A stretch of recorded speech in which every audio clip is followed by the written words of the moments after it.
Et bonjour tout le monde. J'espère que vous allez bien. J'espère que vous tenez le cap, comme je dis à chaque fois. Pour ma part, je suis assez malade. Je ne suis pas du tout encore guérie, mais je tenais absolument à faire cette vidéo parce qu'elle me tient vraiment à cœur. Et je devais déjà la tourner samedi. Malheureusement, je me suis bloqué le cou et je suis tombée malade à ce moment-là. Et si je la fais pas aujourd'hui, ce sera trop tard pour le thème de cette vidéo. Donc, j'ai pris mon courage à deux mains, je me suis bourrée de médicaments et je vais essayer de la tourner euh, comme je peux. Donc, ne faites pas attention à ma tête, ne faites pas attention à ma voix, je parle du nez, etc. Soyez indulgents. La vidéo du jour aura pour thème les évitants face aux fêtes de fin d'année, aux anniversaires et tout ce qui est événements sociaux. Rentrons directement dans le vif du sujet. Tout ce qui est fêtes de fin d'année, tout ce qui est anniversaire, toutes sortes de fêtes, si vous voulez, Nouvel An, etc. Tout ce genre d'événements sociaux implique énormément émotionnellement, en fait. C'est-à-dire que ce sont des moments chargés émotionnellement et les attentes sociales sont très grandes. Partager des moments avec les proches, montrer son affection, recevoir de l'affection, des attentions, tout ça est tellement chargé émotionnellement pour une personne qui n'a pas un attachement évitant. Il y aura aucun problème avec tout ça. Ce sont des moments joyeux ou pas, hein. Des fois, c'est pas forcément joyeux parce que c'est aussi des fois beaucoup de stress pendant ces fêtes-là. Et pour un évitant, ce sera juste des moments très lourds émotionnellement. Donc, qui dit moment chargé émotionnellement, dit devoir s'impliquer émotionnellement pour un évitant, c'est juste pas possible. C'est-à-dire que de s'impliquer émotionnellement ou montrer juste son émotion, s'ouvrir, aïe aïe aïe, ça fait partie des pires choses pour eux, tout simplement. Vous l'avez compris, un évitant ne veut pas aller dans ses émotions. Pour lui, les émotions, c'est vu comme quelque chose de dangereux. Il ne veut pas montrer ses émotions. Si vous avez vu toutes mes anciennes vidéos, vous avez compris que l'émotion est vue comme quelque chose de mauvais. Dans le sens où un évitant ne veut pas montrer ses émotions, ne veut pas paraître, ne veut pas rentrer dans tout ce qui est intimité, proximité émotionnelle, s'ouvrir. Déjà, il n'y arrive même pas. Mais en plus, quand les autres autour euh, démontrent énormément d'émotions, il va se sentir hyper mal à l'aise dans ce moment-là. Pour un évitant, tous ces moments de démonstration émotionnelle, etc., peuvent être perçus même comme finalement quelque chose d'effrayant parce que ils peuvent ressentir finalement une perte de contrôle dans ces moments-là. Ils vont même ressentir comme une sorte de pression et ils vont avoir l'impression que de devoir être dépendant de l'autre, des autres dans ces moments-là pour créer une certaine fusion dans tout ce qui est émotionnel, etc. Et ça va être perçu même comme une menace finalement à leur indépendance. Et comme vous savez, leur indépendance, c'est ce qu'il y a de plus précieux pour eux. Finalement, les personnes évitantes vont d'une part vouloir faire plaisir à leur famille, à leurs proches. Donc ils vont vouloir créer cette interaction sociale pour aussi peut-être vouloir se sentir aussi comme les autres, socialement parlant, paraître un peu comme tout le monde, créer une certaine forme de proximité, sauf que d'un autre côté, ils vont se sentir hyper activés, euh, ils vont avoir l'impression qu'il va falloir être dans une proximité trop grande avec l'autre, chose avec lesquelles ils sont hyper mal à l'aise.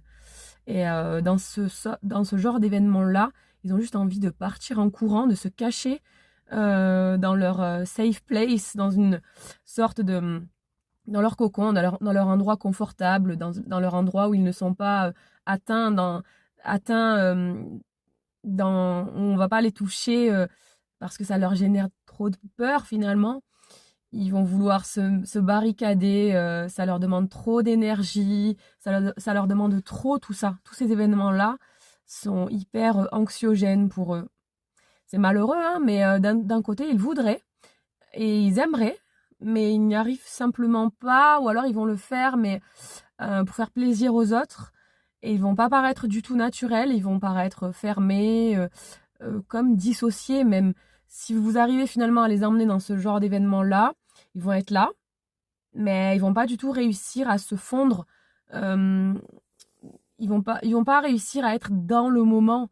C'est-à-dire qu'ils vont être dissociés. C'est comme s'ils étaient là, mais sans être là. Ils sont là physiquement, ils sont présents, mais émotionnellement et au niveau de leur pensée, ils sont pas là. Ils sont quelque part, on sait pas où, mais ils sont pas là. Ils sont pas dans l'endroit où ils sont. Et par exemple, à un anniversaire ou une fête, ils vont avoir l'impression qu'on va leur demander justement de rentrer dans ce côté émotionnel. Ils vont avoir l'impression qu'on veut avoir des discussions avec eux qui sont très profondes, très intimes. Et alors ça les effraie en fait. Ils ne veulent pas rentrer dans tout ça. Et c'est ce qui leur fait le plus peur, que l'on veuille rentrer dans l'émotionnel. Depuis tout petit, ils se barricadent, ils ne veulent pas montrer leurs émotions parce qu'ils ont été obligés de réprimer toutes leurs émotions. Vous imaginez bien qu'à l'âge adulte, on leur demande de montrer leurs émotions. C'est pas possible pour eux. C'est pas possible.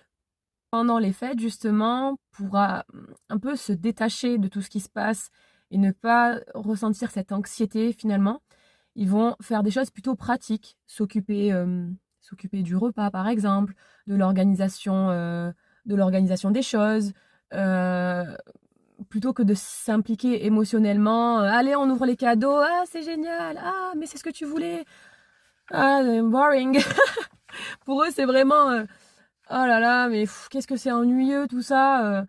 Enfin, même pas ennuyeux. Si, ennuyeux, ils le voient vraiment comme je suis obligée de faire ça alors que j'ai pas envie de faire ça. Ah, mamie Jeannette, t'as eu ça comme cadeau. Ah, c'est génial, tu le voulais depuis longtemps. Ah, machin. C'est trop pour eux en fait. Ça leur en demande vraiment, vraiment trop. Surtout, si, par exemple, ils viennent vous faire plaisir, ils vont aller dans votre famille. Peut-être qu'ils ne connaissent pas spécialement votre famille. Ils vont avoir l'impression qu'ils vont devoir assurer socialement parlant.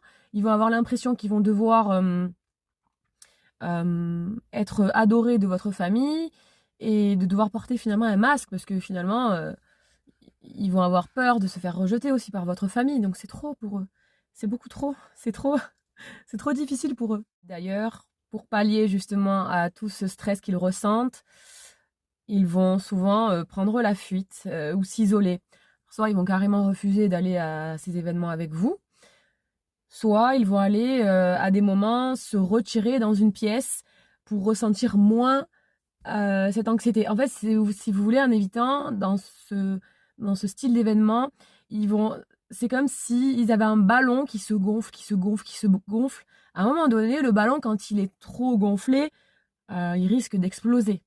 Donc, vu qu'ils ne veulent pas exploser ou même imploser, ils vont vouloir diminuer la pression dans ce ballon. Donc, ils vont aller se retirer dans une pièce pour se sentir quand même moins activés dans ce flot finalement d'anxiété qu'ils ressentent. Donc, si jamais ils se retirent, que vous les voyez s'éloigner, prendre la fuite, ou même carrément à un moment donné rentrer chez eux, voilà, il faudra peut-être pas mal le prendre. Il faut savoir que vous avez une personne qui a un attachement qui est complètement différent des autres. Même s'ils vont vous faire plaisir et aller avec vous, ça va être très difficile pour eux de supporter un long moment d'intensité émotionnelle. Donc, ils vont se mettre à distance, se mettre dans une pièce, faire des choses. Même, vous allez les voir carrément peut-être sur leur téléphone. Vous allez vous dire, mais ça se fait pas, c'est un manque de respect envers ma famille. Il est là, mais ou elle est là, mais c'est comme s'il n'était pas là. En fait, ils vont mettre en place des stratégies pour se sentir moins mal, moins activés. Ils vont le faire un peu. C'est comme s'ils retenaient leur souffle pendant qu'il y a les discussions familiales, etc. Après, à un moment donné, ils ont besoin de reprendre leur souffle. Donc, pour reprendre leur souffle, ils vont se mettre dans une activité, une distraction, ou se mettre à l'écart, tout simplement. Ils peuvent, pendant ces moments-là, avoir un comportement qui semble tout à fait normal, extérieurement parlant. Et en réalité, à l'intérieur, il y a vraiment un énorme malaise en eux. Ils ne montrent rien. De toute façon, un évitant, vous l'avez bien compris, il montre rarement les choses.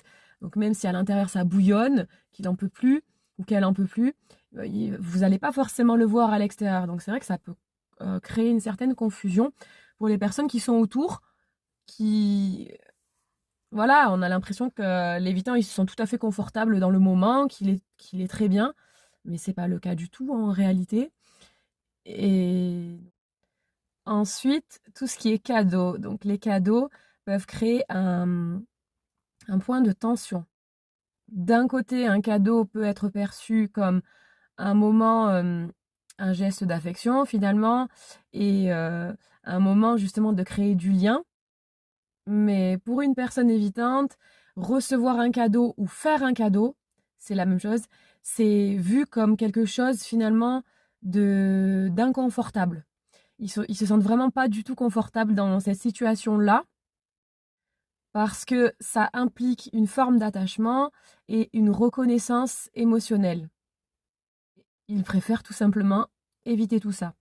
Également, tout ce qui est démonstration affective en public, comme des je t'aime, des moments de tendresse, etc. Ça, c'est perçu par une personne évitante comme une façon de montrer sa vulnérabilité, chose qu'il fuit tout simplement à tout prix. Ça les met hyper mal à l'aise. Déjà, de voir chez les autres, même quand ça ne les implique pas eux, c'est très difficile de voir ces moments de vulnérabilité, de bonheur, d'attention, d'affection, de création de liens. Et alors quand ça les touche à eux, là c'est carrément, c'est le tsunami, c'est un volcan, c'est l'Etna en éruption, c'est la totale pour eux. C'est-à-dire que c'est la pire des choses. Je crois que je commence vraiment à fatiguer. Donc vous m'en voulez pas, vous m'en voudrez pas si voilà, si dans la vidéo je parais un petit peu dans tous les sens, ou si j'ai du mal à formuler mes phrases. Vraiment, soyez indulgents. J'ai mal à la tête, là, je vais pas tarder à aller prendre mes médicaments et à me mettre au lit. Mais voilà, c'est tellement impliquant émotionnellement parlant, tout ça, que franchement, c'est pas possible pour eux. Ils veulent pas ressentir tout ça. Ils ne veulent pas.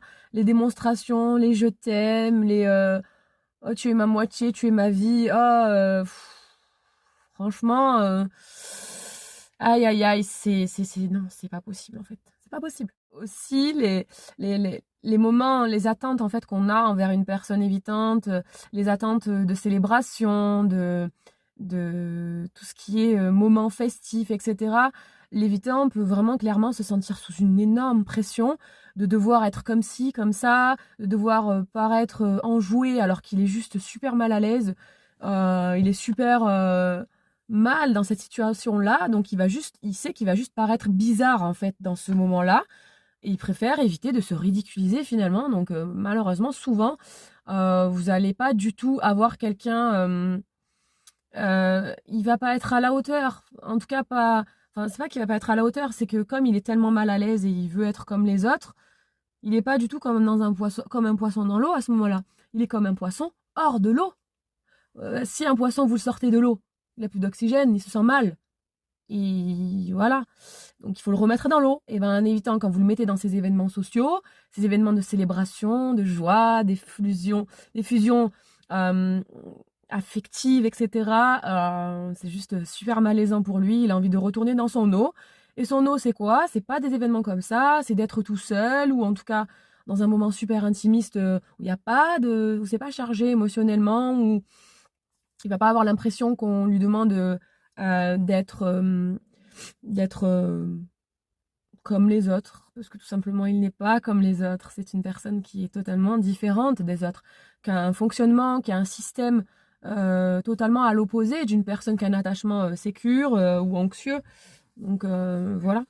L'évitant a énormément de mal avec la communication et avec le fait d'extérioriser les choses, d'aller même juste se connecter à son ressenti. Il sait juste qu'il a un malaise, il sait pas pourquoi, il va pas pouvoir vous le verbaliser.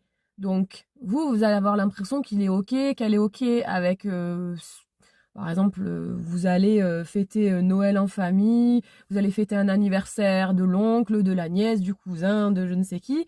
Ben il va être ok, il va dire oui, elle va dire oui pour quelque part vous faire plaisir. Et aussi, des fois, l'évitant, il veut juste aussi, des fois, être comme les autres, assister aussi à ces événements-là.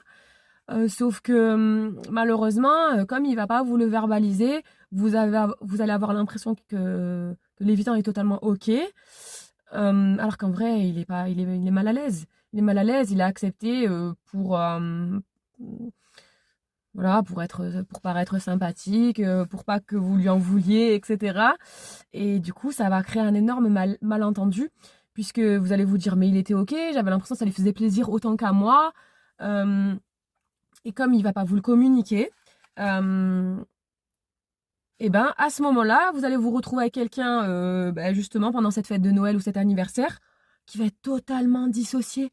C'est comme s'il n'était pas là. C'est comme si vous aviez un robot avec vous.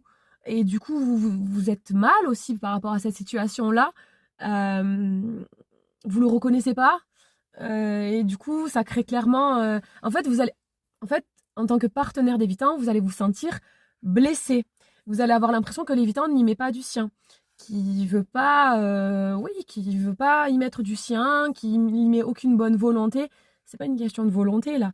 Au contraire, le fait d'être venu, c'est déjà un énorme pas en avant, même si le reste ne suit pas malheureusement. Mais je pense du coup que pour une personne évitante, là, ça s'adresse aux évitants, il est peut-être judicieux de clairement exposer, de clairement poser vos limites, de, de dire que finalement, essayez de trouver les mots, mais de dire par exemple à votre partenaire que peut-être vous vous sentez pas du tout à l'aise à l'idée d'aller rencontrer sa famille, que d'aller passer cet événement en famille, que ça vous met mal à l'aise, même si je pense que ça va être difficile si vous êtes évitant.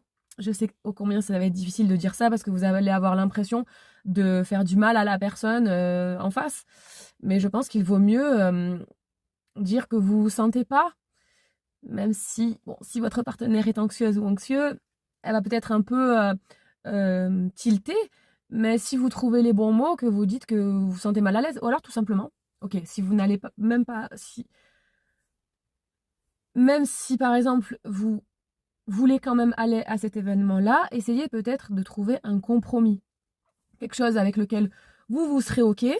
Donc un compromis, voilà, ok, je veux bien venir, mais c'est vrai que peut-être à des moments j'aurais besoin d'aller souffler, d'aller me mettre à l'écart, ne le prends pas mal. Point. Il n'y a pas besoin de. Vous n'allez pas faire un roman, juste dites ça.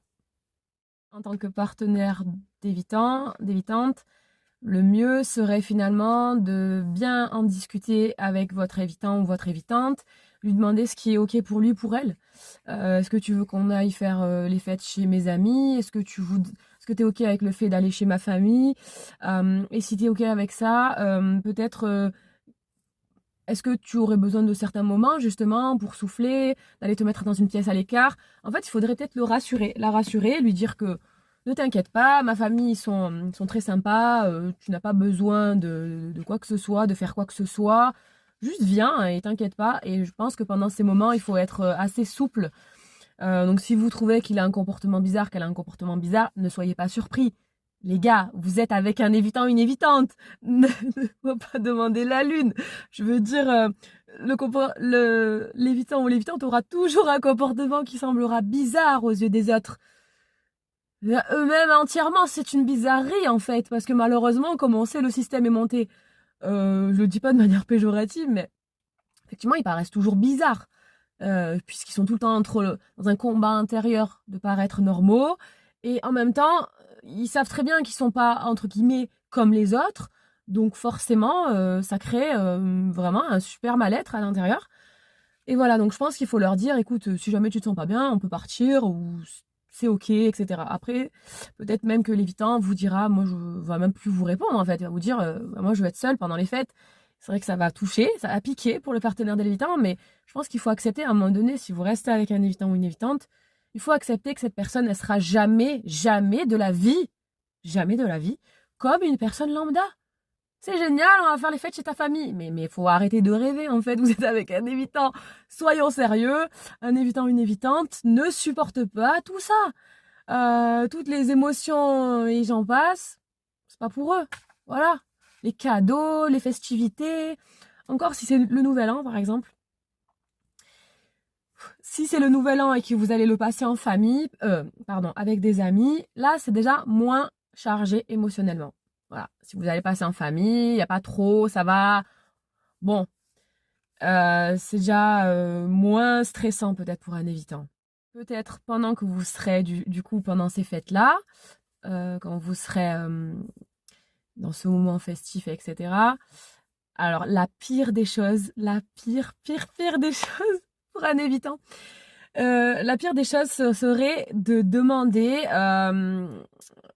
directement, enfin verbalement ou comment dire, en langage non verbal, de demander une proximité physique, émotionnelle, de demander ah mais devant la famille par exemple, ah dis-leur le jour on a fait ça machin, et que là vous sortez un truc super chargé en émotions. Là, c'est pas possible du tout, en fait. Ou de demander, par exemple, à votre évitant, votre évitante, pendant que vous êtes dans cet événement-là, où eux, déjà, ils essaient de réguler leurs émotions, leurs ressentis, c'est déjà très difficile. Si vous, en plus, vous rajoutez une charge émotionnelle, lui faire repenser à un moment qui était chargé, lui demander d'être proche de vous. Ah chérie, tu me donnes la main, vous commencez de toute façon, vous allez voir directement la réaction, hein. Si vous commencez, par exemple, à être tactile avec lui en public, non, mais là, c'est la totale. C'est-à-dire que là, c'est pas possible. Si vous voulez lui faire un câlin pendant une photo, viens chérie, on se fait un bisou sur la photo. Mais non, les gars, vous êtes avec un évitant ou une évitante. Si vous avez compris le mode de fonctionnement de l'évitant ou de l'évitante, c'est déjà, ils ont beaucoup de mal avec la proximité physique. Alors, si vous faites ça, c'est la totale. Vous allez avoir quelqu'un qui va se liquéfier, qui va se qui va se transformer en bout de bois. Il va devenir tout rigide. Quand vous allez vouloir le serrer dans vos bras pendant la photo ou autre. Et voilà, ça va rien donner. Et après, il va s'enfuir, quoi. Voilà. Donc, pour conclure cette vidéo, un évitant, quand il va accepter de venir avec vous ou de participer, même s'il vient pas avec vous, même s'il fait un événement avec sa propre famille, c'est très difficile. C'est vraiment c'est la corvée pour eux. Bon, faut que je fasse plaisir à ma mère, à mon père, à mes frères et sœurs, faut que j'aille fêter Noël en famille ou quoi que ce soit, ou d'autres fêtes. Ils sont super mal à l'aise, ils vont le faire. Mais en fait, ils vont juste avoir envie de trouver en fait, dans leur tête, ils vont déjà avoir un plan de sortie, d'accord? Avant d'y aller, ils vont devoir déjà tout anticiper. Ils vont devoir se préparer mentalement. C'est pour ça que si vous voulez les emmener avec vous quelque part, fêter quelque chose, ils vont devoir se préparer mentalement. Ils vont devoir préparer aussi, si j'en ai marre, je ferai ça. Si j'ai ça, voilà. Dans leur cerveau, ils vont devoir vraiment avoir une préparation mentale d'un marathonien. C'est très difficile pour eux les fêtes. Vraiment, c'est des moments très difficiles. Voilà, je pense que je vais arrêter la vidéo pour aujourd'hui parce que voilà, je pense que je vous ai tout dit. Et j'espère que maintenant vous comprendrez mieux pourquoi un évitant, pendant un anniversaire, pendant les fêtes, il se sent juste super mal à l'aise. Donc même quand vous lui offrez des cadeaux et que vous lui demandez rien, ben non, en fait, il va se sentir trop activé émotionnellement en fait. Et ils vont avoir l'impression qu'ils ne méritent pas ces cadeaux-là. Donc vous allez vous sentir rejeté parce qu'il va pas vouloir peut-être même de votre cadeau. Il va devenir, même si c'est un évitant dédaigneux, il va utiliser le mépris même. Vous lui offrez un cadeau, il va avoir un langage verbal vraiment dédaigneux envers vous, alors que vous venez de lui offrir un cadeau. Vous lui demandez rien finalement et lui va se sentir complètement engagé en fait. Ouh là là, on m'offre un cadeau, mais moi je veux pas. Je me sens mal à l'aise avec ça. Je mérite pas qu'on m'offre un cadeau. Faut ne pas oublier qu'un évitant, il se sent toujours. Déjà, il va se sentir redevable. Et en plus, il va se sentir trop engagé. Et déjà, à l'intérieur de lui, il a toujours l'impression qu'il ne mérite pas en fait de l'amour, de l'attention. Il a toujours l'impression que non, il mérite pas tout ça en fait.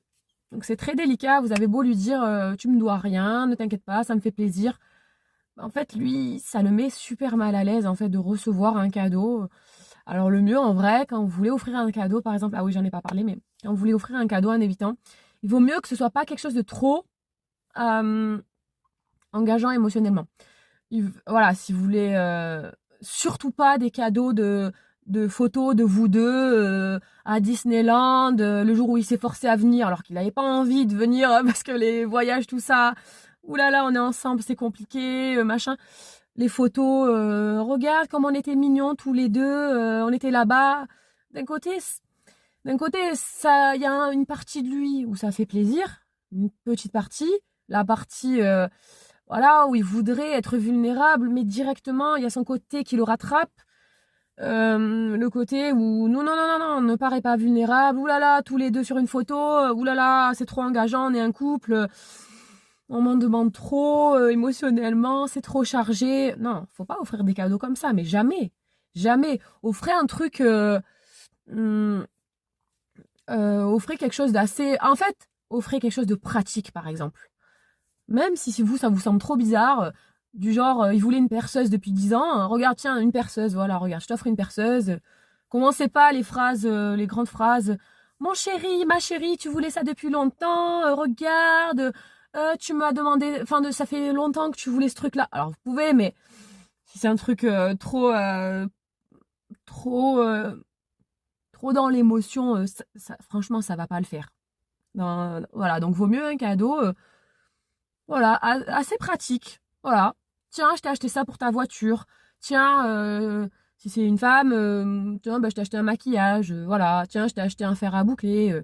Je t'ai acheté un parfum. Un truc pas trop. Voilà, les photos de tous les deux. Regarde, comme ça, on sera tout le temps ensemble. Les bracelets de on sera tous les deux accrochés. Non, ne faites pas ça. Les pendentifs de cœur pour la vie, je t'aime pour toujours et dans l'au-delà. Non, mais non, non, non. Non, non, non. Jamais. Jamais, jamais, jamais ça. Voilà, quand vous êtes avec un évitant ou une évitante, il faut assumer le fait que ce sera jamais dans l'émotion, ce sera jamais...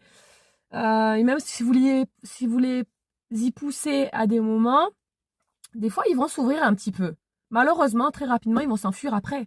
Parce que comme c'était trop chargé à ce moment-là, ils vont avoir besoin de s'enfuir, quoi. Voilà, bon, je sais pas ce que va donner cette vidéo parce que je ne m'entends même plus parler. J'ai les oreilles bouchées, je m'entends plus. Ça résonne. Voilà, en tout cas, je voudrais vous souhaiter de belles fêtes de fin d'année, un bon boudin et prenez soin de vous. Et je vous dis à bientôt. Plein de force à vous. Des bisous. Mouah.